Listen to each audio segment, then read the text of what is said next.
Welcome in, everybody, to the FantasyPros Fantasy Football Podcast. It's me, Joey P, Joe Pizzapia. That's Mike Tagliere. That's Kyle Yates. And this is a very special YouTube-only edition of the podcast. It's a 2-round mock action spectacular. We are getting very close now.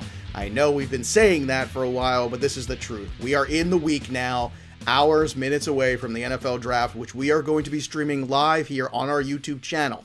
So don't forget to subscribe and click that notifications button so you can be a part of the fun with us. We are going to be the second screen experience for you. While you're watching the NFL Draft, you have us on your phone, you have us on your tablet, wherever you have us, because we're going to have a good time. We're going to be like, especially if you're watching it by yourself, like your kids don't care about the draft or this person in your house doesn't care about the draft and you want some buddies to hang out with.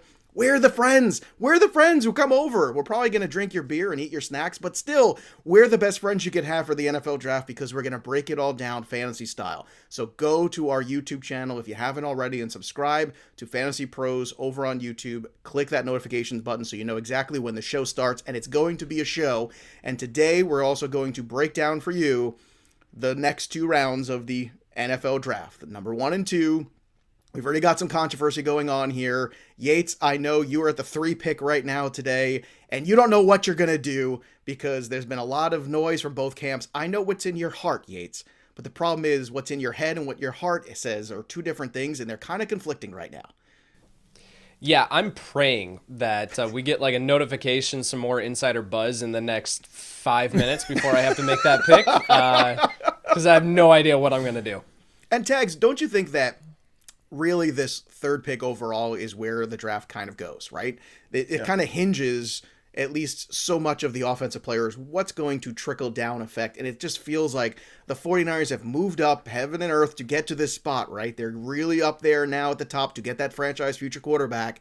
And it seems like there might be some conflicting reports what the scouting department wants and perhaps what some of the people in the organization up top already on the, the coaching staff wants. I don't know where it all lands, but Tags, how do you feel about this 3rd pick and what it could mean for the ripple effect in the first round? It's the pivot point of the draft, and it's really pissing me off.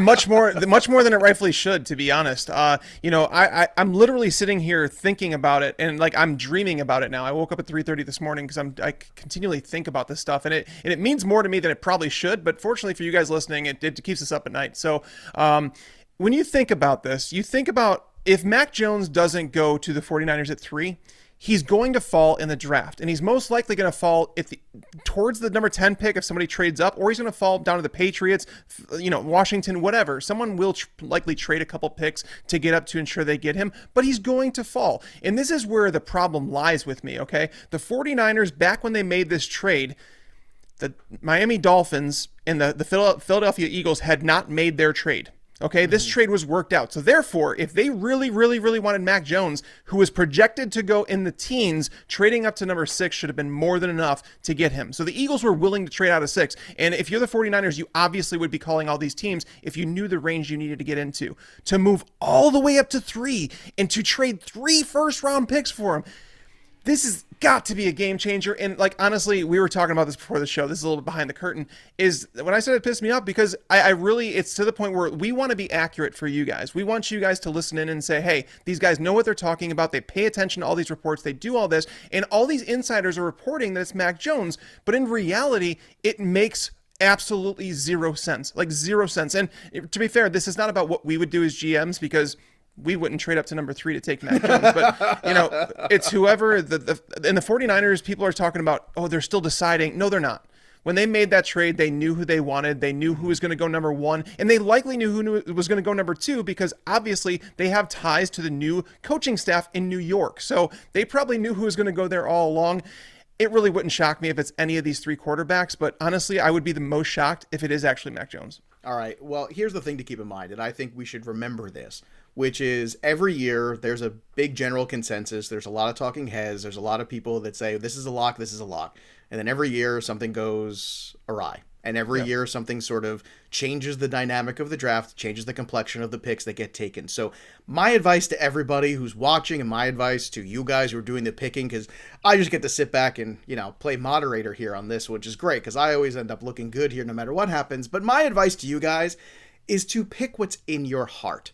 And because I think at the end of the day, you have to trust what your instincts are telling you because you've done all of this work, because you've worked so hard on all of this. And I think that's exactly what you should do. And then if it's not the case, then you sit back and you go, you know what? They went in this direction. This is why the organization did this. But at the end of the day, I disagree with it. And that's okay. It's good to have healthy disagreements about that. But the one thing that we know for certain is no matter how many people are saying this is a lock, or this is what's going to happen, they're wrong. This is what happens. It's like the weather, the NFL draft. Everybody's wrong, and then everybody kind of goes away and no one's accountable. And end up like me, who's not accountable for any of this. I'm just here for the fun, and I hope you are too. And by the way, before we kick things off with the first pick, I want to remind everybody, we've got a few days left for that Justin Jefferson free autographed jersey to give away, thanks to our friends at Pristine Auction. So be sure you go to fantasypros.com/contest.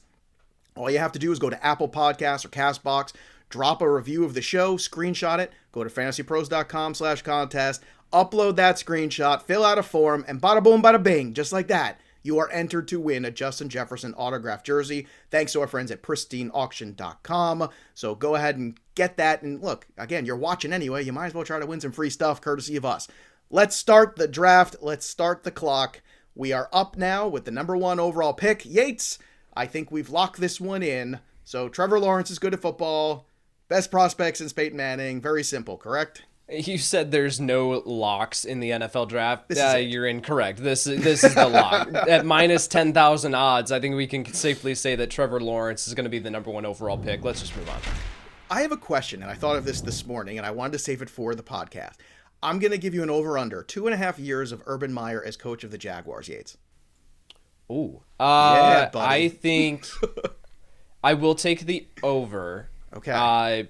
But I don't know if it's going to be by a lot. And it's not going to be because of performance. It's going to be his health, right? That's going to be the issue. So I think with Trevor Lawrence, and tying himself to him and a rebuilding roster, he's going to have a longer leash. But I do think that it all comes down to his health and how long he can stay in the job. Fair enough. All right, Tags, you are up next with the Jets, and we've had this Wilson pick kind of locked in here forever, and I feel like it's been locked in so long, but we're starting to overthink it.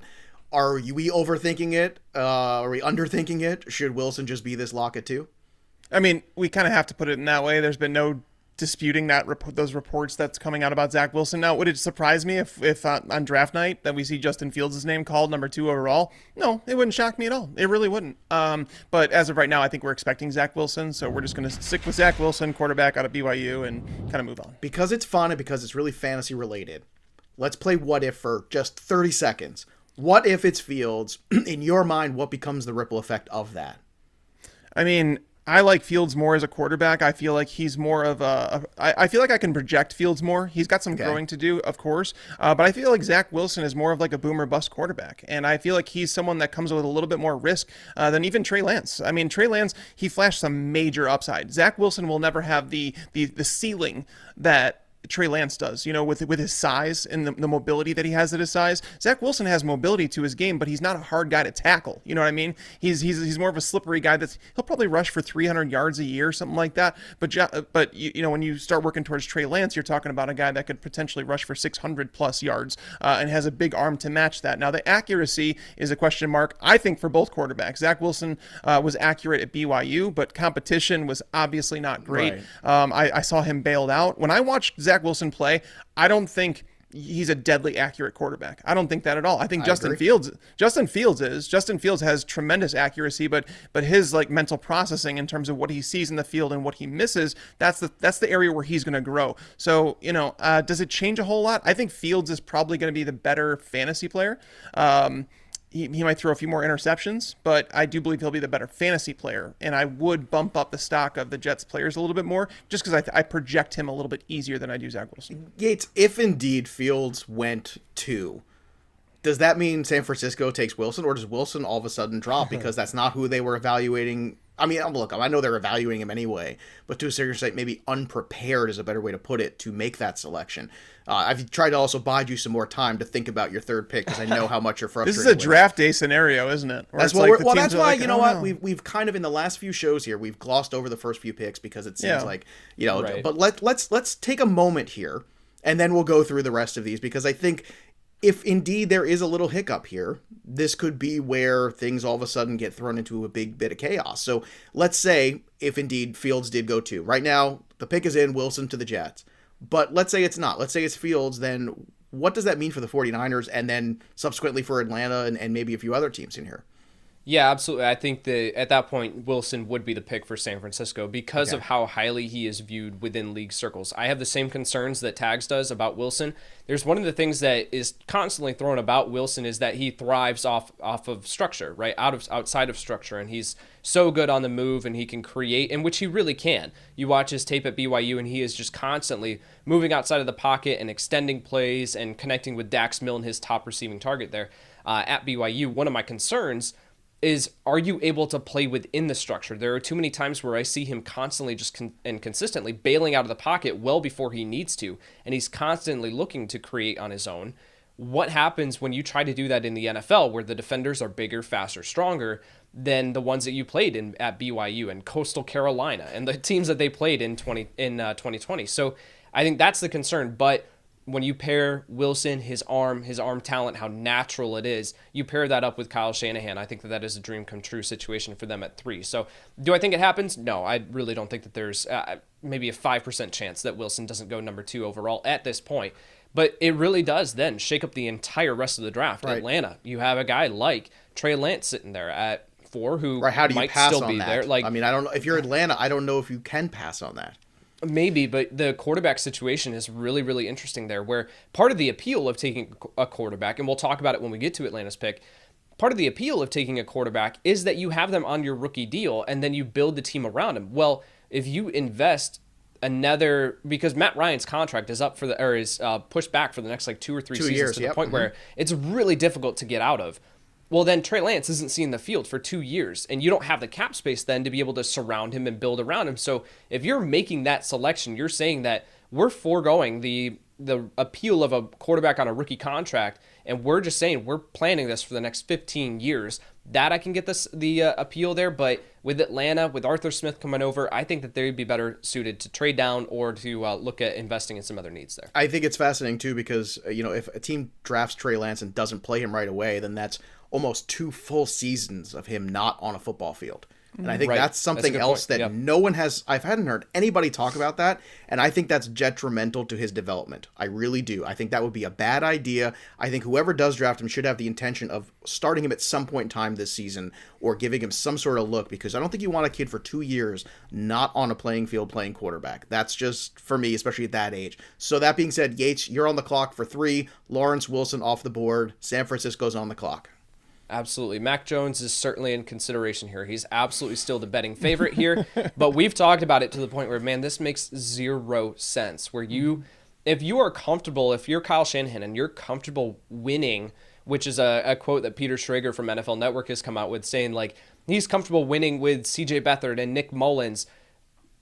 Okay, well then why do you trade up to get Mac Jones, who you can grab a Davis Mills in the 3rd or 4th round? You can grab a Kellen Mond in the 2nd round. You don't have to trade away your entire future. You have Jimmy Garoppolo on your roster. You have Jimmy Garoppolo already on your roster, right? The question with Garoppolo is his durability, is that the fact that he has not played much football here, where you are constantly having to turn to Nick Mullins, CJ Beathard. The whole issue with Mac Jones is that he doesn't have enough starts underneath his belt. He hasn't been hit enough with the offensive line in front of him at Alabama to know if he is durable, right? And that is it's a complete guessing game to begin with, where players who have a lengthy injury history coming into the NFL are suddenly just perfectly fine the rest of their NFL career. Guys who have never been nicked up at all in college come into the NFL, they can't get healthy. Kevin White, for example, wide receiver for the Chicago Bears, several years ago. So I think that's one of the questions where this just absolutely makes 0 sense, where you were trying to connect all the dots to the point where they traded up for a guy who was in consistent mock drafts, was sitting there in the middle of the 1st round, where they could have made that move up to 6, where you think that you could get him, like Tags mentioned. Detroit or Carolina. Well, Carolina hadn't traded for Sam Darnold. There were other teams that you could have traded for that you didn't have to make that significant of an investment. If you're making this move from 12 to 3, you need a game changer. And here's another part about this too. You look at that division with the Seahawks, with the Rams, with the Cardinals. Who are those quarterbacks now? Matthew Stafford, Russell Wilson, Kyler Murray. And you're telling me, and NFL teams value the in-division competition way more than we talk about. You have to win your division to at least have a chance to get into the playoffs. You're telling me that you're trying to compete with those top 3 quarterbacks, and for everything that Kyler Murray is or isn't, he's electric. He's a playmaker. He is exciting to watch. Matthew Stafford and Russell Wilson are top 10 quarterbacks in the NFL. You're going to try to compete in that division with Mac Jones, where you can have Trey Lance, who could potentially be better than a Matthew Stafford or Russell Wilson or even Kyler Murray, as exciting as Kyler Murray. It makes zero sense. So I'm going with Trey Lance here, the quarterback out of North Dakota State at 3 overall. This is the one that makes the most sense, where you can still try to make it work with Jimmy Garoppolo here for the first part of the season. If and when he gets injured, but you turn it right over to Trey Lance. You having that pivot in your back pocket, I think, makes all the sense in the world, and it's a very different pivot. It changes the entire offense, I think, potentially, because of what Lance is capable of doing, as opposed to what Garoppolo's limitations are. And he has limitations. He has limitations on the deep ball. He has limitations in a lot of different things that I pointed out many, many times over the years. And I'm glad we spent a lot of time on these first 3 here. Just because I think it is important. I think we have kind of glossed over a bit. So I'm glad that we did this. Now that those 3 quarterbacks are on the board, Tags, you're up with Atlanta at 4. The pick is in. The pick is in, and it is difficult for a team like the Falcons right now, but I really don't know the benefit in what they did with Matt Ryan's contract to moving some of that cap hit to next year. I really didn't understand it when they did it, because it was like, you guys are in a position to take a quarterback if you want to, but now you have Arthur Smith coming in, you have a brand new GM, and that brand new GM is a big thing here, because we really don't know anything about him. We don't know how he's going to draft, we don't know how he's going to treat it, but what we do know is that Hayden Hurst was traded. People talk about Hayden Hurst. He was traded for a 2nd-round pick last year. And they're like, the Falcons aren't just going to move on from him. They might. This is a different regime. It's an entirely new regime, and they have to choose whether or not they're going to pick up his option, because if they don't, Hayden Hurst he's on a 1-year deal. He has 1 year left in his contract. We just heard rumors coming out today that Julio Jones, they're going to kind of put him on the trade block, and teams are calling about him because they've heard he's available, which kind of makes sense. But again, that whole Matt Ryan contract thing never made sense, where it's like, if you're going to draft a quarterback, as Yates said, you take advantage of that rookie contract. That's what you're seeing these teams do. Lamar Jackson, Baker Mayfield, Patrick Mahomes. They can go spend on the line. They can go spend on the weapons. They can go spend on all these guys. That's your window if they could be good right away. It's absolutely the trend of the NFL. You're right, Tex. Yeah. So it's just, that's what you're supposed to do. But so with the position they've put themselves in with Matt Ryan, I don't see them trading away that contract. I don't see them being able to trade away a 37-year-old quarterback next year. So I'm going to say that Kyle Pitts, tight end out of Florida, is the pick. I was looking into it. Arthur Smith actually ran more 12 personnel with 2 tight ends in the field than any other team in the NFL last year. So this is the pick for me, just considering all the changes they have going on. This is the first pick of this regime, and it's like they're picking a game changer, and Kyle Pitts is just that. All right, Cincinnati's up next. Yates, it's the insurance policy, right? It's got to be Penny Sewell here. I really want to be able to say that it's Penny Sewell. If this was me making the pick, I would just walk this right up to the podium and we don't think twice about it. It's Penny Sewell, the offensive tackle out of Oregon. That's the move that I would be making. However, all signs are pointing to this being Jamar Chase, the wide receiver out of LSU, reuniting Burrow with one of his top playmakers there from that magical 2019 season. Chase adding to this offense, and it's crucial. You talked about the value of Kyle Pitts in Arthur Smith's offense, right? Tags at Atlanta. The value of wide receivers in Zach Taylor's offense, where they are running heavy 4 wide receiver sets. They're running that more than any other team in the NFL, or up there. It's got to be Jamar Chase here. The value of the wide receiver is over the protection, and for all the signs that we can say, no, that doesn't make any sense, I think that they're going to double down here in the 2nd and 3rd round and get some protection. I think that that's the play. Do I agree with it? No. But this is a mock draft where we're trying to predict what it's going to look like on Thursday night. I'm going Jamar Chase, wide receiver out of LSU. Wow, there we go. So Pitts and Chase are now off the board for the Dolphins, which I can't remember a mock that we've done where one of those 2 guys wasn't available for them. So what does Miami pivot to, Tags, when you're on the clock here for number 7? I love how this has played out, Yates. I'm with you, man. I'm actually writing my final mock draft now. It's a 3-round one that's going to be coming out tomorrow morning. So probably by the time this video is up, it might be out. So you guys are getting a sneak peek here. That's we have the exact picks that I've made so far, and I got to number 6. So this is where it gets very, very interesting. So the Dolphins traded from 3 to 12, and then they traded back to number 6. The Dolphins had to know at that point that it was potential that both Jamar Chase and Kyle Pitts were gone, which tells me there had to be 3 players that they were okay with drafting there. I don't know if it's Penny Sewell. I think it's too much of a variance there. I think you're looking at two completely different positions, and I don't think you do that. I think that they were saying, we're going to be okay with Kyle Pitts, we're going to be okay with Jamar Chase, or we're going to be okay with, this is going to be a shocker to some people, Devontae Smith out of Alabama. I don't think that's shocking. I think people are starting to buy back in now, Tags. I feel like it's gone. I feel like it's come full circle where we went, oh my God, what an incredible season. He's a Heisman Trophy winner. He's so good. To maybe he's too small, maybe he's this, maybe he's not that, all these things. And I feel like in the last 2 weeks there's been that groundswell of support, and I've heard it out there in a lot of these like buzz kind of areas around the draft, and it does feel, I don't think this is crazy, Tags. No, I have this quote from Brian Flores. It says Devontae Smith is a very, very, very good football player. Wait, how many varies? I just want to be sure we have. And a good person. You can nitpick a guy's size all you want, but he's made big plays in the biggest stages, and a good player is a good player is a good player. That sounds like someone who does not care. Like the dude's a football player. And that's what I've said about Devontae Smith all along, is that you draft this kid and he's going to ball out when he's on the field. Now, if he gets hurt, that's something that you really can't. You can't predict, and I know some people are going to say, oh, it's good, he's so brittle and he's little and this and that. But in reality, he could play football. When he's on the field, it's going to look like a very, very good pick for them. So honestly, I feel like Devontae Smith is fantastic. You're repairing him up with Tua Tagovailoa. You're giving him, you're removing all of the excuses. You're saying, hey, look, you have Will Fuller, you've got Devontae Smith, you've got Devontae Parker, you got Mike Gesicki. You got a lot of tools here, and they could still add offensive line help in the second, third round, because as Yates said about the whole Jamar Chase thing, I just want to say this is a very, very deep class when it comes to offensive linemen, offensive tackles in particular. So I think you're going to see some teams say, hey, there's star power, like the Falcons, for example. There's no other tight ends in this class, that you're going to contemplate in the first round. There's no edge rushers. So it's like people are going to look at these players and say, maybe we'll attack offensive line in the second round. So Devontae Smith, I know this is going to shock some people, but I feel like he's going to be valued in this draft more than people think. And just don't forget that John Ross went inside the top 10 just a couple of years ago, and he was nowhere near the pedigree that Devontae Smith was. No. So that's where I'm going. All right, Detroit, you're up. Kyle Yates, you are on the clock, number 8.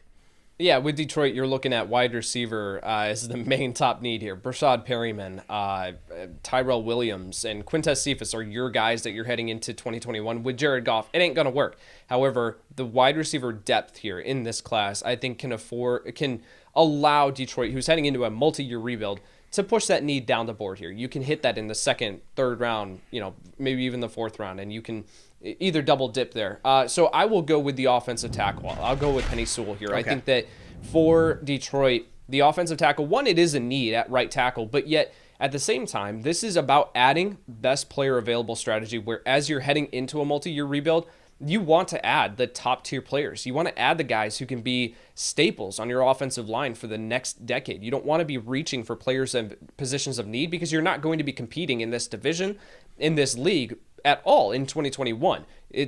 Sorry, spoiler alert, Detroit, you're not going to be very good in 2021. So get the talented players, get the best players available into your building, and then rebuild it heading into 2022, 2023. So Penny Sewell, offensive tackle, Oregon, here to Detroit at number 7 overall. Tags, Carolina's up next. They spent all their picks last year on defense. So what do they do now? Is there a lineman you want to take for them on the offensive side, or do they continue to rebuild the defense? Bring. I want to. Uh-oh. We need a better sound effect than me just going bring. I disagree. I think that might be the greatest single standalone side. Please, if anyone's doing this in post production, Chris, do not change that sound effect. That is goodness. Brilliant. Bring. I've got New England at 15 overall is my selection. I think that Carolina would personally want to move down, but I'll put that on your plate, Tags. New England calling to move up to number 8 overall to get Justin Fields here. I think I'd be absolutely open to that, because Penny Sewell, if he were on the board, I would not be trading out. That's who I was kind of sitting there hoping would fall, with the way things were shaking out. So I am open to trading out of this pick, yes. Perfect. Wow. So I would think that a move from 15 to 8 would have to be involving a first-round pick next year. A future first. Probably a third this year. That would be more. I think that would be enough. If the future first, Yeah, a first and a third, that'll work.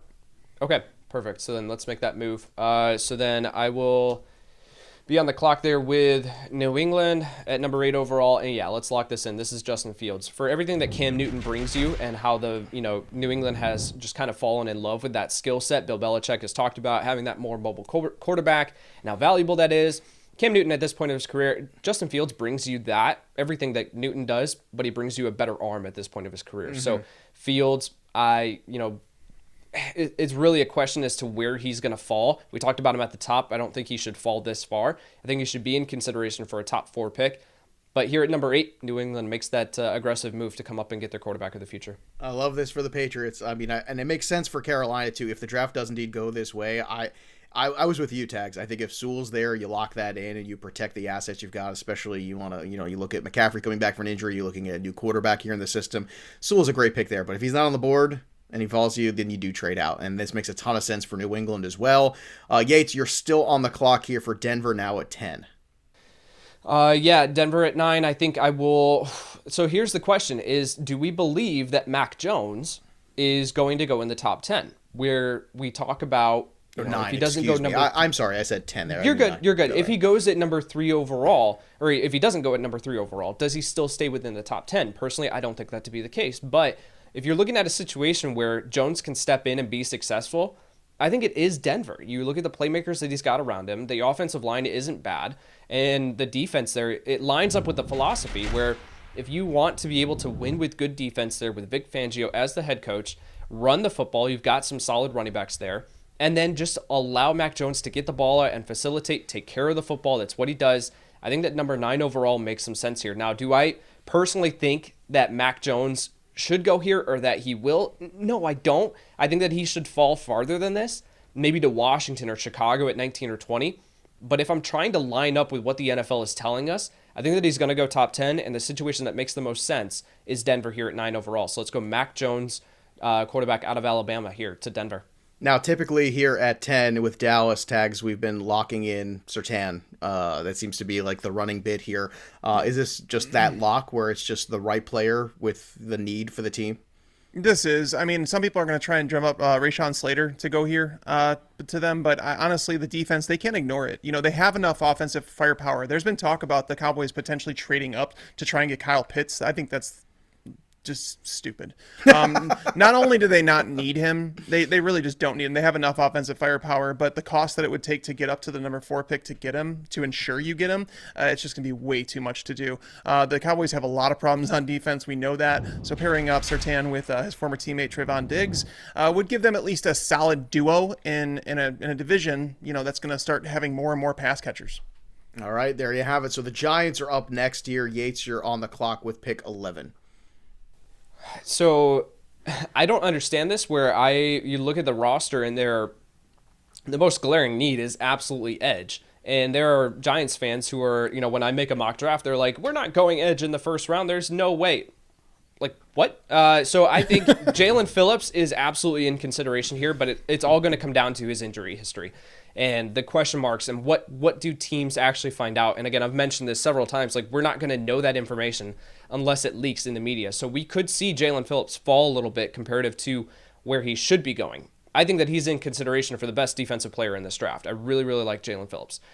So I think here at number 11 overall, I'm going to go with a guy who I think is going to go a lot higher than we're thinking, and that's Kwity Paye, the edge player out of Michigan, here to New York. I personally don't think Paye should go this high, but again, this is more of a predictive mock draft. This is telling us, saying this is who we think is going to go, so I'll go Paye here, edge player out of Michigan. So it took 10 picks to get our first 2 defensive players here back-to-back now at 10 and 11. So the Giants and Dallas fortifying the defense there, and that puts another team in the NFC East up next. Now you have the Philadelphia Eagles and Tags at 12. Yeah, looking at the draft board as it sits right now, Devontae Smith is someone that I think a lot of people expected to fall to them, but obviously in this scenario he doesn't. So they take the other Alabama wide receiver, Jalen Waddle. It's a little odd to try and figure out how they're going to work, how they make it work with Jalen Reagor and him, because they still don't have that X receiver, that alpha, that that guy that's going to see 120 plus targets. But if you're a smart head coach, you're going to figure out a way to make it work with these guys. So I'm going to go ahead and say Jalen Waddle, wide receiver out of Alabama, to join a depleted wide receiver core for Philadelphia. Makes a lot of sense. I know they they took a wide receiver last year in the first round, but I think this is a better investment this time around. We'll see if it all works out for them. That brings us to the Chargers here at number 13. Yeah, this is a full send. Rashawn Slater, offensive tackle, Northwestern. I really don't even need to explain this one. This is just a perfect match of positional need and adding a very, very talented player. I'm shocked that he's still here at 13 overall. So Rashawn Slater, offensive tackle, interior offensive lineman, however you want to play him. Very, very good football player here at 13 overall. Now, at 14 tags, typically for Minnesota, we've been looking at those edge guys. Is this where they're going now with the way the board looks currently? Edge is so tough. Or the Vikings are so tough to me because we've now seen 3 offensive linemen come off the board. Are you reaching for one at 114? I don't know what they do. They don't have a second round pick, so that's problematic. They do have 2 third round picks, which could allow them, in a deeper class to potentially find a tackle down there. They need edge help really, really bad. Mike Zimmer is a defensive first coach. And I think that if you go and look what happened with them last year, their offense was great, but the team wasn't competitive because their defense was so bad. They do have Danielle Hunter returning this year, hopefully. He's threatened to hold out without a new contract. We don't even know if he's the same player coming off that neck injury that needed surgery. So there's a lot of question marks here. So this is a team that I'm actually going to say that they go edge. I think that Jalen Phillips is a guy, Yates was talking about that, he's in the conversation for the first edge off the board. Can it be Kwity Paye or him? I think it's between those two. I think it's one of those guys that's going to come off the board first. So going over to, I'm going to go with edge. I'm going to say that Mike Zimmer wants to go defense first. They're going to take Jalen Phillips edge out of Miami. Okay. And you're up again now with Carolina after that trade, who's moved down now. All right, and moving down proved to be a good move on their part because they're still able to get an offensive tackle that they feel like can step in and start on day one. That's Christian Darrisaw, offensive tackle out of Virginia Tech. Again, this team just needs offensive line help all over the place. It's not just like one position. They just have to take the best offensive lineman that's available. Elijah Vera Tucker is someone that I considered, but I think he's more of a guard, and you don't see guards go very high in a draft unless you're Quentin Nelson. So I'm gonna prioritize here. I'm gonna go with a tackle. And you're up one more time, 3 tags in a row. Arizona Cardinals at number 16. All right, so this is a position that I didn't think that they'd have the possibility to land this cornerback, but J.C. Horn is still on the board, cornerback out of South Carolina. This is a team that I expect them to take cornerback, whether it be, if Horn falls to them or if Caleb Farley falls because obvious health concerns with him. I think I don't think the Cardinals have the convenience to pass on a cornerback here. I think that they have to replace Patrick Peterson. Yeah. They had Dre Kirkpatrick last year. Both of those guys were starters, and they're both off the roster now. So J.C. Horn, cornerback out of South Carolina. I think it's a great value for them there, too, at 16. I think they're very happy. If the draft goes this way for them, I think they're very happy getting Horn. Next up is the Las Vegas Raiders at number 17. Yates, you're on the clock. Offensive line makes a ton of sense here, but all signs are pointing to interior defensive line. You move on from Arden Key and Mo Hurst here within the past couple weeks, and this just leaves a gaping hole on the interior of your defensive line that already needed help. Christian Barmore, the interior defensive lineman out of Alabama, is supposed to go a lot higher than we think that he should. Here at 17 overall, he makes a ton of sense for the way that Mike Mayock values players coming from that high, the high pedigree, coming from a solid program there. Christian Barmore here fills a huge need for them. It's a little bit early. I would personally prefer that they look at someone like Tevin Jenkins on the offensive line, but again, this is not what we would do. Christian Barmore, 17 Tags, overall. you are up next here with the Dolphins and their second pick in the first round. This is kind of a crazy one. I didn't think this player would be available here at 18, but Micah Parsons is still on the board. Linebacker out of Penn State. He's got some off-the-field problems that he's trying to deal with, and he's tumbling down draft boards. This is a player that I think most expected to be top 10.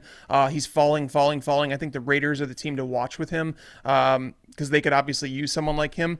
But the Dolphins, we even saw it with Isaiah Wilson, where Brian Flores was basically willing to take him on thinking that he could help him. So it's just bringing him in, finding a way to somehow mentor him and get him past some of these off-season, off-the-field questions. But he's just too good of a player to fall any further than this. So I'm going to say that Micah Parsons is going to go to the Dolphins there, linebacker out of Penn State. There you go. A little bit of a defensive side of the football here for the Dolphins, which brings us to the Washington football team at number 19.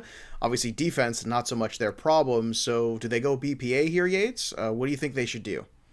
Offensive tackle is certainly in consideration, but Tags talked about it at the top where you have some depth in this class where you could come back in the second round and grab an offensive tackle. There's a player here who is a perfect fit for this defense, is going to be highly valued by this coaching staff. That's Jeremiah Owusu-Koramoah, the linebacker slash box safety slash nickel corner out of Notre Dame. This guy is just a very, very good football player. He fits exactly what this defense needs and it's just over the top. This is a scary defense to begin with. Now you add in a leader like Owusu-Koramoah. It's just a perfect fit here at 19 overall. Tags, the Bears at number 20. Koramoah going off the board here to Washington. So what do you do here? Or should I say, what are the Bears going to do with this pick at 20 in your opinion? Yeah, this is the first time I had to pick the Bears in the show in a while. It's been a while. It really has. And it's kind of, it feels a little weird. Like, I hope you're okay with this. I hope you can, I know you're not sleeping already, so why not just, go all the way?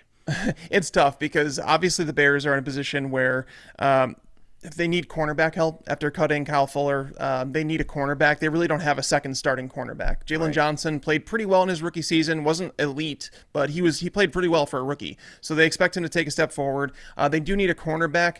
In my mock draft, Caleb Farley's already gone. In this one, he's not. So if he's on the board, it's going to be really difficult to pass on him here. The surgery he had was a microdiscectomy. It's a surgery. It's a minor back surgery where it's usually a couple weeks before people are back resuming their jobs. It might take a month or two to do strenuous activity, but he's going to be ready for week one. He's going to be able to play. Caleb Farley would be going inside the top 10 if it wasn't for this injury. So to see him fall to the Bears at 20, I think I have to go there. But Yates, I think you'll be pleased to know in my actual mock, I have Rashad Bateman going there because, with Allen Robinson not being able to come to terms in a long-term agreement, they're not going to franchise him again. It's going to be too much money. And then you have Anthony Miller. They were trying to trade during the trade deadline. Apparently they couldn't find a suitor. So look at this roster, and it's like, you guys are willing to give. I don't get it. So, wide receiver is a clear need for them, but cornerback, they have to keep that defense intact because that's really the strength of this team. All right, we'll see how far Bateman falls in this mock we're doing here. Indianapolis and Yates, you're up on the clock at number 21. Yeah, so I'm going to go with Tevin Jenkins here. Actually, no, I'm not. I'm sorry. I'm going to go with Elijah Vera Tucker, the offensive lineman out of USC. I forgot that I hope Vera you didn't Tucker hand was on that the board. card in officially. Yeah, sorry. I forgot Vera Tucker was here on the board. This is just adding a strength on strength, right? The offensive line here in Indianapolis is so good to begin with, but you do have a little bit of a hole there at left tackle. Elijah Vera Tucker has the versatility that you like, where he could play on the inside if an injury happens there, or he can start out at left tackle over Sam Tevi. So Elijah Vera Tucker here, offensive tackle, interior offensive lineman out of USC to the Indianapolis Colts. Tennessee Titans up next, number 22. Tags, you're on the clock. So there's two players I'm thinking about here, and Yates, I'm hoping steals one if I don't for the next pick. Greg Newsome is talked about going in this range an awful lot to the Titans, and rightfully so. They need some cornerback help after losing two of their starters this offseason. They did sign Janoris Jenkins, which is a solid signing, but they still need more help there.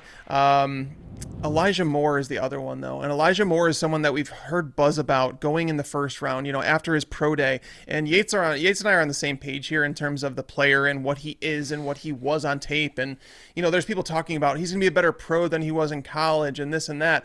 But when you look at this Titans depth chart, behind A.J. Brown, they have absolutely nothing. And they need a receiver like him. They need someone to line up in the slot, someone that maybe can stretch the field a little bit in different ways, somebody that can return punts on special teams. He offers them some versatility in that aspect. So while it's not a pick that I would make, this is more about what we've been hearing, what we've been putting together. And Elijah Moore is probably going to go in the first round. And this team, he is a complement to A.J. Brown. He's not someone that's going to compete with him in terms of targets, same type of receiver. So as much as I hate to say it, Elijah Moore is a wide receiver out of Ole Miss. You're pairing up Ole Miss wide receivers, A.J. Brown and him together. So I don't love it, but it just feels like it's what they're going to do because it's a weak edge rusher class and, cornerback. We've already seen the top cornerbacks come off the board. Greg Newsome is a possibility, though. I just think he might be better suited for the next team. Number 23, the Jets, with their second pick in the first round. Yates, where do they go?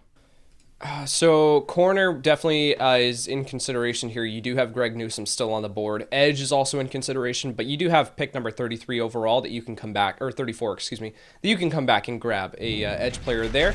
So I'm going to go with Greg Newsome here. You have to add some talent at corner in this in this depth chart where you're looking at Bryce Hall. Yeah, he's pretty good, but he's a solid number 2 corner.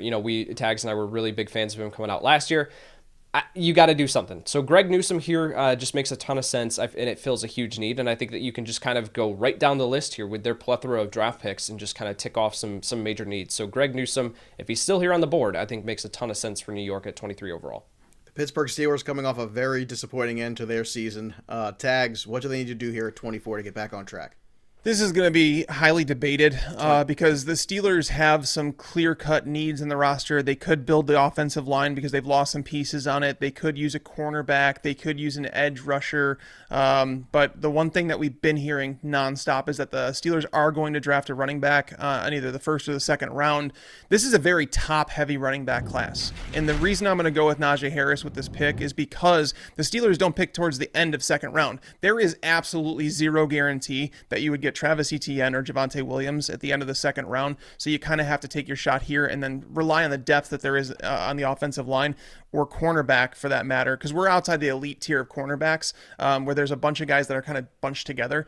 So Najee Harris feels like the one. It's like where there's smoke, there's fire. And, well, Najee Harris is fire. He sure is. I agree. Jacksonville up with their next pick here, number 25. Yates, you're on the clock. Sure. So I'm going to go with Trayvon Merrick here, the safety out of TCU.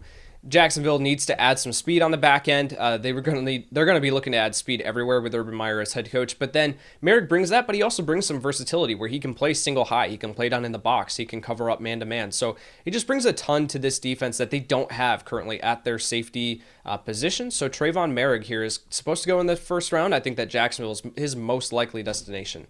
Now let's go to Cleveland here for number 26. And Tags, we always talk about it. Cleveland's roster is kind of set up in terms of needs. We always go, well, I don't know what they need, but we know what they might like as a luxury. So it feels kind of like a luxury pick. So what's the luxury they're going to choose?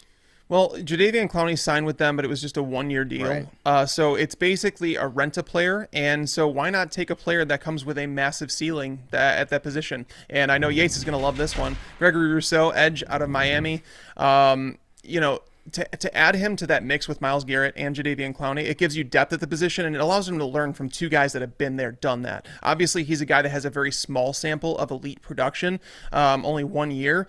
He's had a year off the game, but again, he's not going to be relied upon immediately. And this is a team that's fortunate in the fact that they can allow a player to develop. You know what I mean? They don't need him to start day one. If there were a linebacker here like Owusu Koromoa, if he were to fall here, it would be the ideal pick for them. You could even see Jamin Davis go to them. I think a linebacker is a clear-cut need for them, but I don't feel like that there's someone on the board right now that they absolutely must take. So I'm going to say Gregory Rousseau. Now, have we firmed up this bet? Do we know officially? Is this going? Is still it not in his camp? Still in his camp. So I'm willing to do it. So you're gonna wear? You're gonna do a corn shirt? Is that what we're gonna do? You'll wear a corn shirt? I'm fine with that. Yeah. All right. I have to do the overalls thing. All right. So it's top 40, right? Yes, top 40. All right. So that's the bet. Gregory Rousseau is gonna go top 40. There you go. If he goes the 40th pick, obviously that's in my favor. Yeah. And for everybody who might not know, what does that mean you have to do, Tags? I have to wear overalls on stream. I've never worn overalls, not even when it was cool when I was in middle school. And, they did the whole thing where it looked like a bib. It looked like the dumbest thing ever. Like, they unstrap one side. Oh, yeah, you got the one side. Yeah, that's really cool with the one side That was the down. cool thing to do. I don't know if you could pull that look off. I don't know. We'll see. Are you wearing a shirt under the overalls, or are you going like, please? Oh, yes. Please. Yes. I just want to know how much we want to push the envelope and get these ratings up here, I'm just saying, especially if you're going with the one down. I don't know what we want to do here. Baltimore on the clock next. Yates, you are picking at number 27. Oh, this is a dream scenario for Baltimore. You send away a right tackle. Yes, you're rumored to sign Alejandro Villanueva in free agency, most likely going to be after the draft. You don't need to sign him. Get Tevin Jenkins into the building here at 27 overall to be the replacement for Orlando Brown at right tackle. He fits that personality of that offensive line room there, where they're just playing with their hair on fire. They're playing with a mean streak. Ton of fun to watch here in Baltimore. So you send away Orlando Brown, you replace him with Tevin Jenkins. That is a win. All right, there you go. New Orleans up next, number 28. Tags, you're up. Yeah, New Orleans, basically last year when they made a trade for Quan Alexander, you figured maybe they shored up the linebacker position, but then the cap issue came in, and it's like now he's gone. There was obviously an injury in there too, so they need a linebacker. Zaven Collins, linebacker out of Tulsa, seems to fit that role. He's been mocked to them in quite a few. It kind of makes sense though too. Is a player that can help on the edge. They lost Trey Hendrickson this offseason. He obviously can play linebacker, so it just gives them some versatility and a team that's kind of in rebuilding right now, which is really weird to say. It's not a mock draft unless Yates makes a pick for the Packers. Seriously. So here we go. Let's go. Let's do it. Yates, I don't know how every single time somehow this works, but what is it this time for the Pack? All right, so there is a player that is rumored to go in the first round that we have not consistently talked about, and I think that the landing spot for him here is at 29 overall to the Green Bay Packers. That's Creed Humphrey, the interior offensive lineman out of Oklahoma, where Humphrey is going to be able to slide in on the interior, and you're going to be able to potentially, if Green Bay is not sold on Billy Turner there at right tackle, you can slide Elton Jenkins. That's a rumor right now, that Elton Jenkins can slide out to right tackle, opposite of David Bakhtiari. So I think that pairing Creed Humphrey here on that interior, it just allows Green Bay to continue to dominate the trenches with a very, very solid player, and he tested off the charts at his pro day. So I think he's going to go in the first round, and I think this is a likely destination here. All right, and this is the last mock pick that Yates gets to make for the Green Bay Packers. Just want to finally put that to bed forever. Buffalo at 31, then we'll close things out here with these last few picks. Oh, man, this is a team that doesn't have very many holes, so it's like trying to find things, but you can never have too much edge rush. And Jason Awe is a player that massive ceiling. I want to see him. I said it before his pro day, so it was before he ran a 4.340.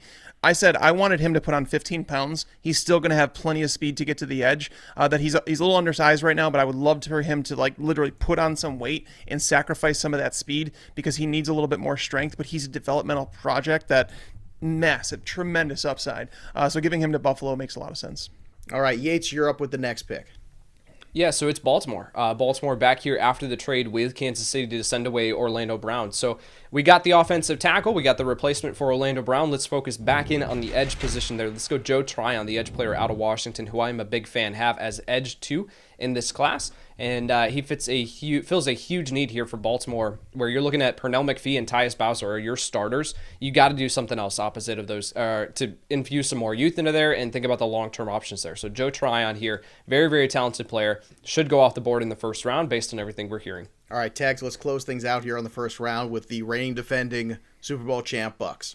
All right, Sean Murphy Bunting was good in the playoffs, which was rare because we've never seen that player before. So, do the Bucs trust that he's going to be that player moving forward, or they add depth at the position where they really don't have a whole lot?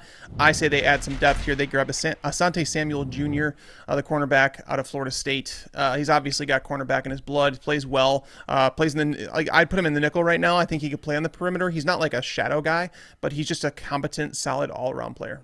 All right, before we hit the second round, I want to remind everybody and thank our sponsor of the show, Pristine Auction. They have so many cool things out there for your man cave, for your woman cave, all kinds of cool sports memorabilia, including all this cool draft stuff that I'm sure is going to be filtering in there now this week. So make sure you head over to Pristine Auction. Everything there is authentic. They give you the certifications for everything that you purchase. They've got these fun auctions. Everything doesn't have to cost thousands of dollars. You can get some really cool stuff for under $50 there. I know I have already. And on top of which, it's free to register, and if you enter the the code FantasyPros, again, all one word, FantasyPros, you are going to get a little $5 free credit just on us. So it's free to sign up. You get some really cool memorabilia items, and it's not just sports stuff too. They got a lot of cool comic stuff. They got a lot of cool wrestling stuff. Anything you're into, basically, Pristine Auction's got it for you. So make sure you head over and sign up today. Get that free $5 credit thanks to us at Fantasy Pros. Again, one word, Fantasy Pros. That's pristineauction.com. Again, PRISTINE.com. Let us kick things off here in round 2. And we'll pick up the pace here a bit as well. Yates, you are up, starting with number 3 overall and the Jacksonville Jaguars. Yeah, so I alluded to it earlier where we talk about Urban Meyer, how he's just going to highly value speed. Let's get him the biggest playmaker at the running back position in this draft. Let's go Travis Etienne here. Reuniting Etienne with Trevor Lawrence is just going to be a ton of fun. You know that chemistry already works, that they have great chemistry as a receiver out of the backfield too. And then Etienne gives you a complement and something that you don't have in this backfield with plotters like James Robinson and Carlos Hyde. So Robinson's great, but you need that complementary piece in this offense. And Travis Etienne, with the plethora of draft picks that Jacksonville has, they can afford to add some luxury picks here. So adding in Etienne makes a ton of sense. Makes the Steelers feel better about going for Harris right away as Etienne goes off right away to start the second round. Jets are up next. Tags, that's you, 34. All right, we're going to go with center Landon Dickerson out of Alabama. He feels like a pick that might go in the first round. This team obviously needs to protect their investment in Zach Wilson, whoever they take there, number 2. That's where I'm going to go. It seems like they've added enough on defense to where they can kind of focus a little bit. We did add a cornerback in the first round, so I'm going to go with the offensive line here and say Landon Dickerson. Atlanta Falcons up next. Yates, that's you.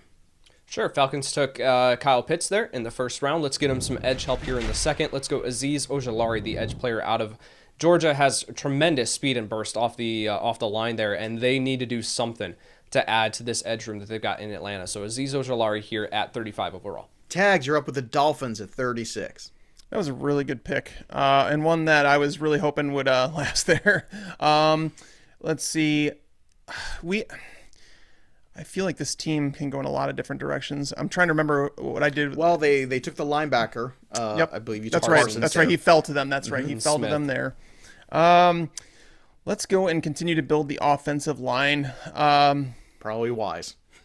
Well, that's the thing. Is just like I'm looking at it, and there's so many different directions, and it's tough to do this really fast. By the way, because we don't know who's going to be there. We're trying to do this like as real natural as possible. But here, while you're thinking, Tags, I will say this too about this process we're doing. Also, I think that when we get into the second round, it is obviously going to be much more difficult because scouting departments are wide open in terms of like you're getting a lot of buzz about the first round. The second round sometimes is a little trickier. So this is really where I think the work that you and Yates put in shows, because this is where you're right. Miami, in terms of opportunities, it's all over the place. But at the same time, in terms of protecting this quarterback investment, if you're going to have Tua be good, maybe it is something on the line, because you can't go wrong with investing on the offensive line.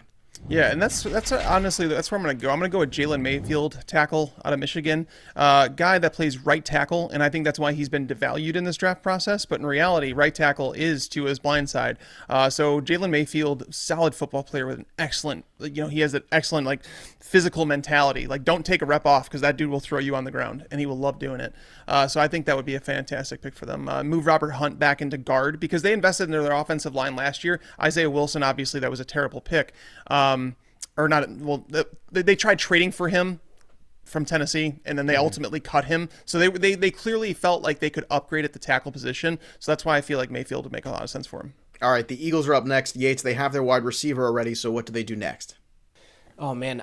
So I think that this was one where I looked at it. I was like, Rashad Bateman's still on the board. This is a full send. And then I realized that we took Jalen Waddle from them in the first round. So I'm kind of scrambling here as I'm looking at, tight end is obviously a need if you're going to move on from Zach Ertz. Corner is definitely a position that you should consider opposite of Darius Slay. So I'm going to go with Eric Stokes here, the corner out of Georgia. I think that he is a perfect complement. The speed dynamic that he'll bring to this defense, they highly value athleticism here in Philadelphia. So Eric Stokes, corner out of Georgia. All right, so clearly corner was a need there. Now, Cincinnati went big wide receiver. This is the Jamar Chase to the Bengals draft so far. So now what's left, in your opinion, Tags, on that line? Because I think you still want to make some adjustments there. And look, we all know there's plenty of needs on the defense for the Bengals as well.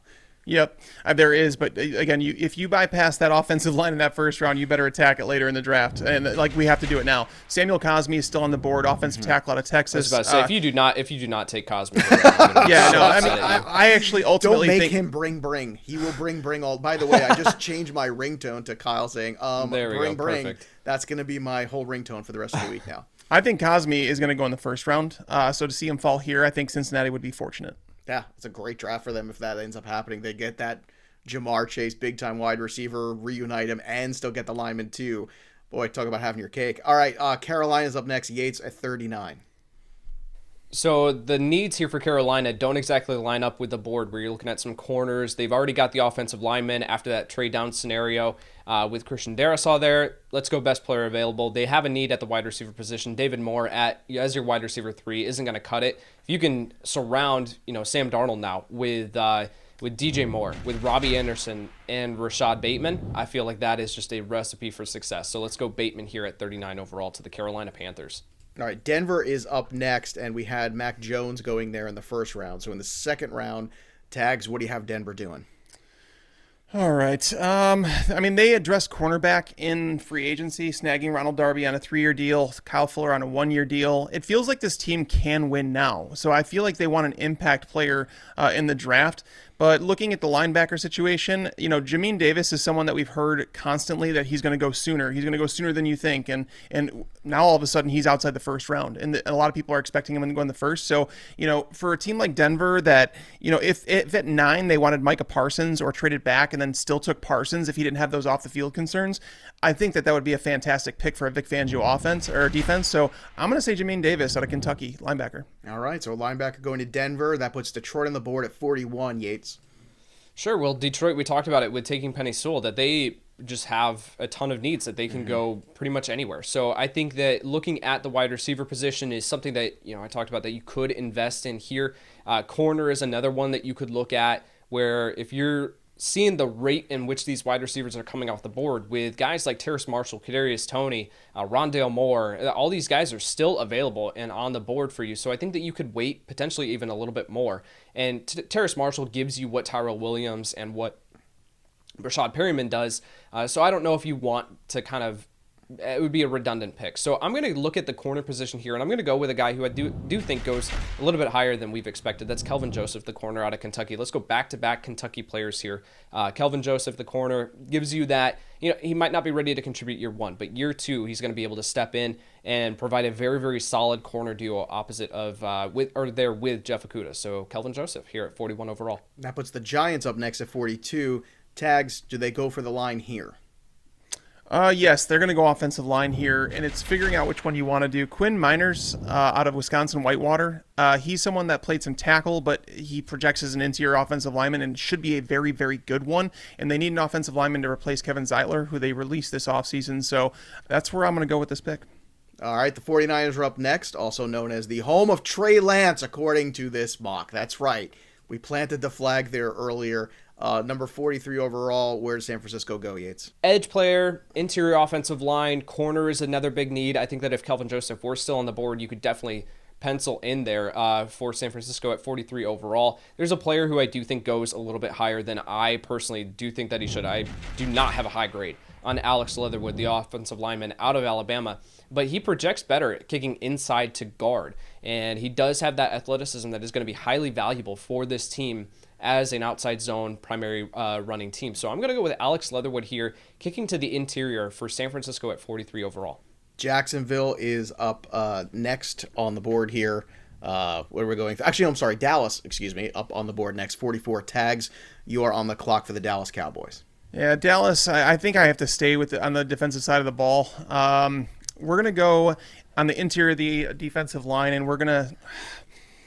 This one's tough. I'm going to go with my guy here. I'm going to say that he goes higher than people are expecting him to. Interior defensive lineman, Davion Nixon out of Iowa. He's one of my favorites. And honestly, I think any team that gets him on day 2 of the draft, I think they're going to be extremely happy with him, the effort he provides, the instincts he plays with. Dallas has really lacked on the interior of their defensive line over the years. It's a 4-3, so he plays perfectly into that. I think he's an interior on a 4-3. He's a defensive edge, defensive end in a 3-4. So I think he would fit well here, sandwiched in between DeMarcus Lawrence and Brent Urban, whoever, Randy Gregory, all these guys. So that's where I'm going to go. I'm going to take my guy here. Well, there we go. I told you, trust your instincts. This is what it's about now. Let's trust the scouting and the work that you guys have put in, because there's been a ton. That now puts Jacksonville on the board. I was just so excited to get another Jacksonville pick. I just couldn't contain myself. 45, Yates, you're up. Urban Meyer has talked about the importance of tight end and adding to that room. You do not have any players there that you really want to be rolling out into next season. Chris Manhertz is like your number 1 tight end there in Jacksonville. So let's go with Pat Freiermuth, who Ray and I have talked about it on the Dynasty podcast, where if you did not have a player like Kyle Pitts in this class, we'd be talking a lot more about Pat Freiermuth. And I actually do think there's a very solid chance that he squeaks his way into the back end of the round 1 discussion, maybe even to Jacksonville there at 23 overall or 24, wherever they picked. So I think that Pat Freiermuth here at 45 overall, this would be a home run pick for Jacksonville and fill a huge need. What an incredible remake of an offense, right? You just took Freiermuth. They have ETN in this draft and Trevor Lawrence. That's talk about remaking in one single draft an entire offense. That'll do it. Tags, you're up next at 46 for the New England Patriots. All right, New England obviously traded up to get a quarterback. Now let's surround him with some weapons. I am not particularly high on Terrace Marshall out of LSU, but he's a wide receiver that's gotten first-round buzz. He has some injury question marks that it has him sliding down draft boards because some people had him as a late first-round pick, and now he's sliding just a little bit because of reported surgeries or foot injuries, whatever it may be. But either way, the Patriots need a big-bodied wide receiver. They don't have one right now. N'Keal Harry has proven he's not going to be that guy. They signed Nelson Aguilar and Kendrick Bourne. Those aren't those guys. So Terrace Marshall feels like the upside pick at wide receiver here. All right, so a little wide receiver depth there for the Pats makes sense. The Chargers are up next on the clock here. Yates at 47. Yeah, absolutely. So Los Angeles, they took Rashawn Slater in the first round, and you need to replace Melvin Ingram there as a 3-4 outside linebacker. Let's give him Ronnie Perkins here, the edge player out of Oklahoma. Has that ability to bring that speed complement to Joey Bosa on the opposite side, and does have the fluidity to be able to drop back into coverage if you're asking that, which is something that you see 3-4 outside linebackers do a lot. So Ronnie Perkins here, edge player out of Oklahoma. Tags, that puts you on the clock for 48 with the Las Vegas Raiders. All right, we're going to go with offensive tackle Liam Eichenberger out of Notre Dame. The Raiders obviously have some offensive line issues, particularly at right tackle right now. They have issues on the interior of the offensive line. They need some players that offer some versatility or at least fill some holes, and from day one. Liam Eichenberger is someone that they've talked about potentially going in round 1. I don't think he's a first-round talent, but going here feels about right. All right, in the first round, Arizona picked up a corner. So, Yates, where do you go next for them? Sure, I think the interior offensive line could still be in need even after the Rodney Hudson trade, but let's go linebacker here, and let's go with a player who I think is not being talked about a lot. I love his tape. That's Baron Browning, the linebacker out of Ohio State. Let's get him here to Arizona to continue to build this defense. I think that you can look at, even though they don't have a pick in the 3rd or 4th round, in the 5th round, there are still going to be some wide receivers who you can complement A.J. Green and DeAndre Hopkins there and Christian Kirk. I think that you can get some depth pieces there. So let's go with Baron Browning here, fill a huge need for this defense at the 2nd level. Another pick for the Miami Dolphins up next, Tags at number 50. I'm going to, this might seem like a little bit of a reach, but I'm going to say that they're going to go running back out of Memphis, Kenneth Gainwell. They didn't get a big-name running back in this draft, but it seems like they're okay with a mix-and-match approach, and Gainwell's the best pass-catching running back in this class. So adding him just adds more weapons in the offense. And honestly, the team, I feel like they're addressing their needs. They addressed them pretty well because this is the 4th pick that they're making in this draft already, right. And they addressed a lot of the obvious needs. So it's almost like taking best player available at a position that you kind of need. Okay, there you go. So Gainwell going to the Miami Dolphins, a really interesting fantasy piece and a full-point PPR potentially down the road. Washington football team at 51. Yates, you're up on the clock. Yeah, so for Washington, we took Owusu-Koramoah there, and now offensive tackle is something that you definitely should consider. I'm going to go with Dylan Radins, the offensive tackle out of North Dakota State. I watched his tape here recently. He's a good athlete, good out in space, and someone that I think that you can utilize heavily in this system if you're out in space and being able to get him out on the edge as a lead blocker. So Dylan Radins here, he's got some things that he has to work on. Obviously, coming from North Dakota State, didn't have that year of playing last year, but the tape is there to indicate that he is a solid mid-second round pick. Let's go Washington, taking Dylan Radins here. All right, Tags, we're staying consistent here. I know you love picking for the Bears, so we let you do it twice here in this mock. So once again, 52, the Bears and Tags. Well, I mean, it wouldn't be like the Bears to just make picks that make you upset the entire time. Well, we're trying to be accurate here. I mean, in the interest of accuracy, it feels like the thing to do. Well, the obvious positions of need here are still wide receiver and I could say interior of the offensive line as well as right tackle after cutting Bobby Massey. But there's so many tackles that are flying off the board. It's hard to see even more coming off where teams are just going to say that we're going to wait. So instead of that, we're going to go back to wide receiver. We're going to say Rondale Moore, wide receiver out of Purdue. I just feel like he's someone that can work extremely well. A lot of people would probably say Kadarius Toney is going to come off the board before him. I don't believe he should be. I believe this might be a media drummed up thing, whereas Rondale Moore clearly crushed his testing, played well on the field at Purdue. I don't know why Rondale Moore is falling as far as he is, but the Bears landing here, if they're looking to move on from Anthony Miller, it would be a good replacement. There's been a lot of Toney talk lately, so that's an interesting pick there with Moore. Tennessee's up next at 53 with Yates. Yeah, they went Elijah Moore in the first round. Let's go back to the corner room, which definitely needs some help there. Let's go with a guy who's getting some buzz here lately. That's Ifeatu Melifonwu, the corner out of Syracuse. Big physical corner who would be a perfect fit in this defense. So Melifonwu here at 53 overall, the corner out of Syracuse. That puts, now when we go through here, Indianapolis and Tags up at 54 on the clock.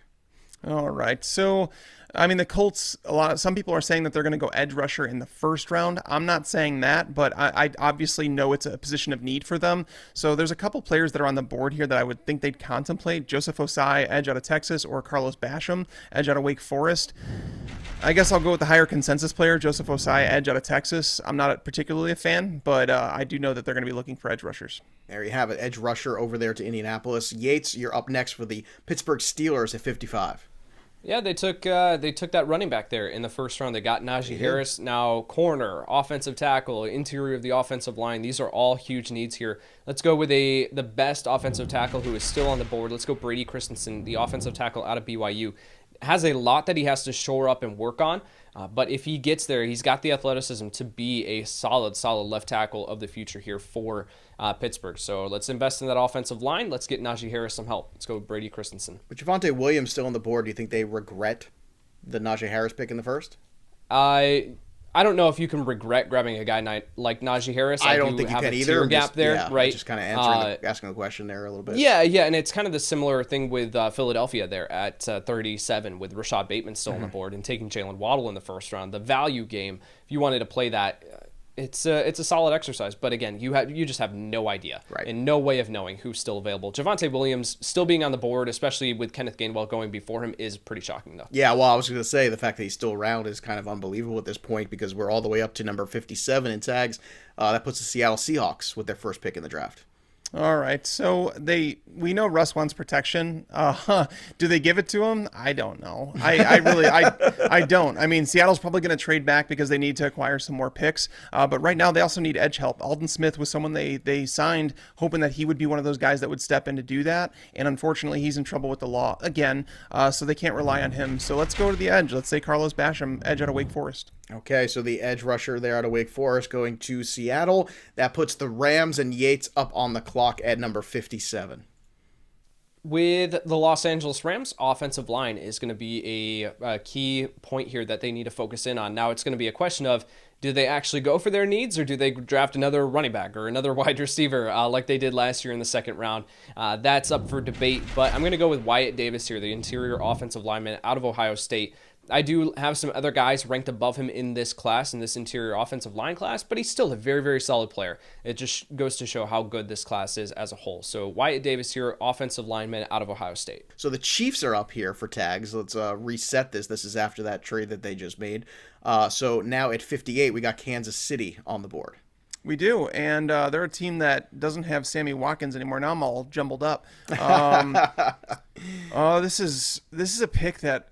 Well, the Chiefs are a tough team, tags, because the Chiefs are an organization right now. I mean, obviously you got the best quarterback on the planet, arguably. You've had so much success. You've made it to the Super Bowl 2 years in a row, won one of them. I mean, if you're the Chiefs right now, you kind of have lots of opportunities, but it feels like defense is really the need here, don't you think? They do have defensive needs, but it seems like they always pass. They always do. But isn't that what's showing up sometimes in these bigger spots, is the fact that maybe they should stop passing there? Well, the offensive line was until they completely rebuilt it this offseason. I mean, it's kind of remarkable what they did in a short amount of time, because we were saying before, like, how do you not mock them an offensive lineman? But all of a sudden, Joe Thuney, Kyle Long, they make a trade, obviously, with the Ravens just last week. So it's just like, all of a sudden their offensive line is kind of short up. So they can go in a lot of different directions, but wide receivers got to be a position of need for them. I don't know if Kadarius Toney is the pick for them though, because they have enough speedy smaller guys. They need a bigger body. So I'm going to pass on them here. And I will say that they're going to go with a cornerback, and let me see which one we still have on the board. That feels right. Corner feels like the right thing here for them. It does. Well, that's the thing. So Aaron Robinson, I'm going to go cornerback out of UCF. He's a cornerback I'll go with. They need cornerback help really bad there. Antonio Hamilton, Bashaud Breeland, both, I don't think they've re-signed yet. So it's like, as of right now, they're starting cornerbacks are Travarius Ward, fine. Rashad Fenton, he's typically the slot guy, and L'Jarius Sneed. Like, they don't have star potential there. Aaron Robinson flashed that at UCF. All right, that brings us back to the Browns. Took a rusher, an edge rusher in the first round, so now 59. What do they do here? Wide receiver definitely could be in consideration where you add some speed here, opposite of Odell Beckham and Jarvis Landry and Rashard Higgins. You really don't have that guy who is a pure speed threat. But the interior of the defensive line, you just move on from Sheldon Richardson after bringing in Jadeveon Clowney. Now, do they kick Clowney inside? Do they have him playing more of that inside that 3-tech position? I think that that's a possibility. You got the edge player there in the first round. So, you know what I'm going to do here is I'm going to go with an interior defensive lineman that I do think is going to go a little bit higher than people think. I love his tape, and that is Tyler Shelvin, the interior defensive lineman out of LSU. This is a big kid, 6'3", 340 pounds there. So 6'3", 340 pounds. And he brings that run stuffing ability that you're just building strength on strength here, where you've got the offensive line. It's great. You got the offense is clicking. You can add some speed at wide receiver later on. Let's get a big guy to plug up the middle of the line there on the defensive side. Let's go Tyler Shelvin. Now, while Yates was giving you all that information, the pick is in for tags in New Orleans already. He's ready to go. Yeah, Kadarius Toney, wide receiver out of Florida. He's someone that he's probably not going to fall this far, according to insiders, but it feels like this is the range where it's okay to take a shot on him. And players like him, you need a specific offensive coordinator to be able to work with them and understand their skill set and use them in the correct way. I think Toney pairs well with Michael Thomas because it's a yin and yang thing where it's like you don't have two of the same player. So I love drafting players that complement each other, and I love someone like Toney tied to someone like Sean Payton who understands how to use him. All right, we're in the home stretch here, so Buffalo Bills are up next at 61, Yates. Looking at corner could be something that they consider here, but there is a running back who's still on the board who should not be. Oh, I love where you're going here. I'm going to go Javonte Williams, running back out of North Carolina. Now, I think that he's even here when the Buffalo Bills pick in the second round? No, I think that you could flip Kenneth Gainwell here to be at this spot, and Gainwell could be someone in consideration where you move forward with Zach Moss there as the bruiser, and then you pair him with Kenneth Gainwell as that receiving back out of the backfield. I think that would be a really good compliment, but Javonte Williams is just an upgrade over both Devin Singletary and Zach Moss, so Javonte Williams here at 61 overall. I love this pick for Buffalo. If this comes to fruition, everybody's ears should perk out, and I don't care how many other running backs are there. Williams is the right kind of running back for Buffalo. Just putting that out there, especially when you get into December and January, and they have their designs set on January. I think we all know that. Green Bay is up next. Tags at 62. Finally, a breather for Yates with Green Bay. Finally a breather, so you give it to me. Even better. Well, all right, only two of you here. Yeah, we're just gonna continue to make everyone mad because it is what it is. Everybody wants a wide receiver, and I'm gonna give them one. Dwayne Eskridge, wide receiver out of Western Michigan. Perfect field stretcher to put him alongside Devontae Adams for Aaron Rodgers. Gives him a true field stretcher. Marquez Valdez-Scantling, they've been trying to make that work. He's not it. Like, he'll have games here and there, but again, he is. If you put Marquez Valdez-Scantling in any other offense with someone not named Aaron Rodgers, he's not going to be. Right. He's legitimately just going to be a guy on the depth chart. Dwayne Eskridge is a guy that Yates and I are both very high on, have him as a top 6 wide receiver in this class. There are some areas, like his hands are a little uncertain, which is worrisome because Marquez Valdez-Scantling kind of has the same thing. But Eskridge is better in every single other way. He's more physical. He plays bigger than his height, but he beats press coverage. He tilts the coverage his way. Valdez-Scantling doesn't do that. So I definitely dig this pick. I love it here. And you guys have really talked about Eskridge. I've gone and watched some of Eskridge, and I see what you're seeing. It makes a lot of sense. And I think this is a great value here for them. If they could pull this off in the second round to finally get that complimentary wide receiver, that'd be fantastic. Yates, we're back on the board here for the Kansas City Chiefs at number 63, and then we're going to close things out in tags with the Bucs next. Absolutely. Let's go Amon-Ra St. Brown, wide receiver out of USC here at 63 overall. Now, you move on from Sammy Watkins. You do have guys like Byron Pringle that they're hyping up here, and Demarcus Robinson is back in town. But Amon-Ra St. Brown gives you that underneath route runner possession style receiver. Now, people are going to peg him as a true slot receiver. I don't think that to be the case. I think that he can win outside. And so if you put him outside, you have Tyreek Hill, you have Mecole Hardman, Travis Kelce, and Amon-Ra. They can all move into the slot. They can all move around and play a variety of different ways.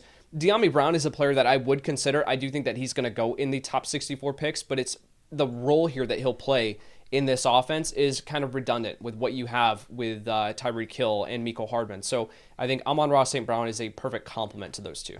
All right, closing things out here in the second round, the Bucs are up again at 64. Tags, close us out strong. All right, so again, they're in a position to take best player available, and that's what that's why they won the Super Bowl, right? So I'm going to go ahead, Dayo Odeyingbo. He's an edge rusher out of Vanderbilt. I'm looking at it right now. I have him as a top 7 edge rusher in this class. Now, again, I don't think this is a very strong class, so that's not saying a whole lot, but I feel like the upside is there. You have Jason Pierre-Paul getting a bit older. Adding some depth to your edge rush department is never, ever a bad thing.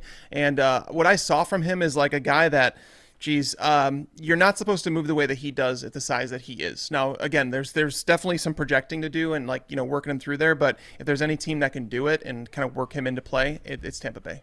All right, there you have it. Those are our first and second rounds, the final mock before the real deal this Thursday night, and we will be there for you. Again, Fantasy Pros YouTube channel. Make sure you subscribe and click that notifications button so you know exactly when we're kicking things off here with our live NFL draft coverage at Fantasy Pros. It's going to be Tags, it's going to be Yates, it's going to be me. We're going to wear ties. Tags might end up wearing overalls when all is said and done. You never know how the night's going to go, but it's going to be must-see television. You're going to be watching the draft and watching us along with it. I'm telling you, we're going to be that companion breaking it all down from a fantasy perspective, because we all know that's why you're watching anyway, because of your fantasy teams and your investments for 2021. So let us be there for you.